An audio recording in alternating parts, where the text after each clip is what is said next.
করতে চলেছি আজকে রেসিপিটি।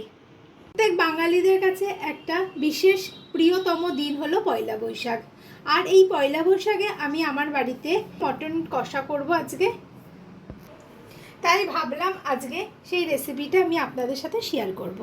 মটন কষা করার জন্য আমি প্রথমে একটা পেস্ট বানিয়ে নেব। দিয়ে দিচ্ছি তার মধ্যে রসুন, দিয়ে দিচ্ছি আদা,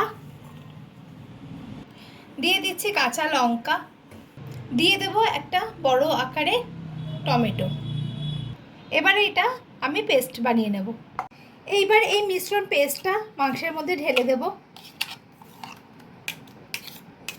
এবার দিয়ে দেব কিছু সামান্য পরিমাণে গুঁড়ো মশলা। তার জন্য দিচ্ছি ধনের গুঁড়ো, দিয়ে দেব জিরের গুঁড়ো, দিয়ে দেব লঙ্কার গুঁড়ো, দিয়ে দিচ্ছি হলুদের গুঁড়ো, দিয়ে দেব স্বাদ অনুযায়ী লবণ, আর দিয়ে দেব কাশ্মীরি লাল লঙ্কার গুঁড়ো, এভারেস্টের কাশ্মীরি লাল লঙ্কার গুঁড়ো কালারের জন্য, আর দিয়ে দিচ্ছি দুটো তেজপাতা।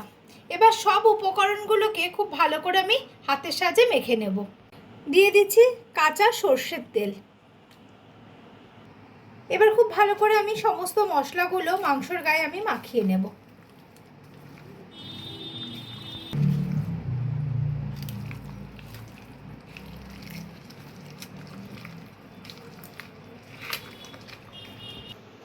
এইভাবে মেখে ঘন্টা দুয়েকের জন্য যদি রেখে দেওয়া যায় তাহলে খুব ভালো হয়। যেহেতু আমার হাতে সময় নেই সেজন্য আমি আধ ঘন্টা রেখে দেব। এবার আমি বাড়িতে একটা মশলা তৈরি করে নেব। তার জন্য নিয়েছি গোলমরিচ, সাদা মরিচ, এলাচ, লবঙ্গ, দারচিনি আর জায়ফল, জয়িত্রী। শুকনো কড়াইতে আমি এই মশলাটা করে নেব। কড়াই গরম হয়ে গেছে, এই মশলাটা এবার দিয়ে দেব। হালকা করে রোস্ট করে নেব, তারপরে শিলনোড়ায় বেটে নেব। এই মশলাগুলোকে আমি শিলনোড়ায় গুঁড়ো করে নেব।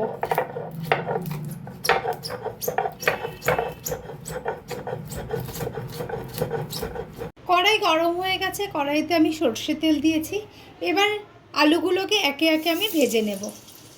যেহেতু আমার কাছে ছোট সাইজের আলু ছিল সেজন্য আমি গোটা গোটা করে রেখেছি।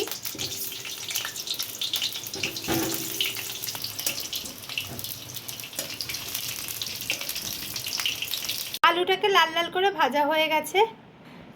ওই একই তেলে আমি কুচনো পেঁয়াজ দিয়ে দেব।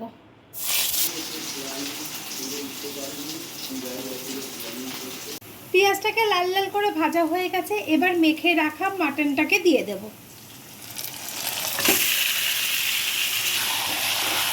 এবার খুব ভালো করে আমি মাটনটাকে কষিয়ে নেব।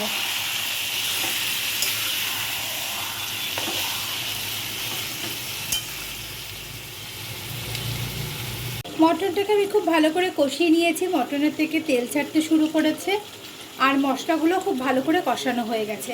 এবার ভেজে রাখা যে আলুগুলো ছিল সেগুলো দিয়ে দেব।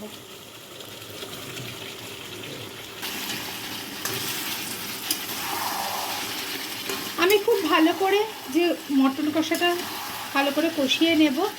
যেহেতু মটনের কষা করব, আমি জল দেব না, সেহেতু খুব কম আছে ঢাকা দিয়ে আস্তে আস্তে করে আমি রান্নাটা করে নেব।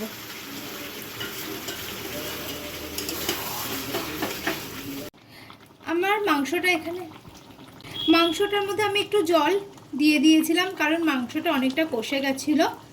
এবার মাংসটা খানিকটা হয়ে গেছে। আমার যেহেতু হাতে সময়টা কম সেহেতু আমি এবার একটু প্রেশার কুকারে দিয়ে দেব।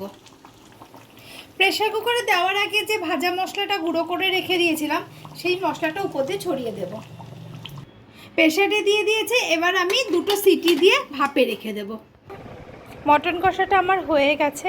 আমি খুব সহজ পদ্ধতিতে কম সময়ের মধ্যে তৈরি করে দেখিয়েছি। এইভাবে তৈরি করে খাবেন বাড়িতে, আশা করি সবার খুব ভালো লাগবে। যদি ভালো লাগে আমাকে অবশ্যই কমেন্ট, সাবস্ক্রাইব করে পাশে থাকবেন এবং কমেন্ট করে জানাবেন কেমন লাগলো। নমস্কার। মটন কষাটা হয়ে গেছে। আমি অনেক কম সময়ে অনেক সহজ পদ্ধতিতে রেসিপিটা তৈরি করে দেখালাম। আশা করি আপনাদের সবার খুব ভালো লাগবে। যদি ভালো লাগে আমাকে অবশ্যই কমেন্ট করে জানাবেন। আশা করি আপনাদের সবাই খুব ভালো লাগবে। একবার অবশ্যই বাড়িতে ট্রাই করে দেখবেন।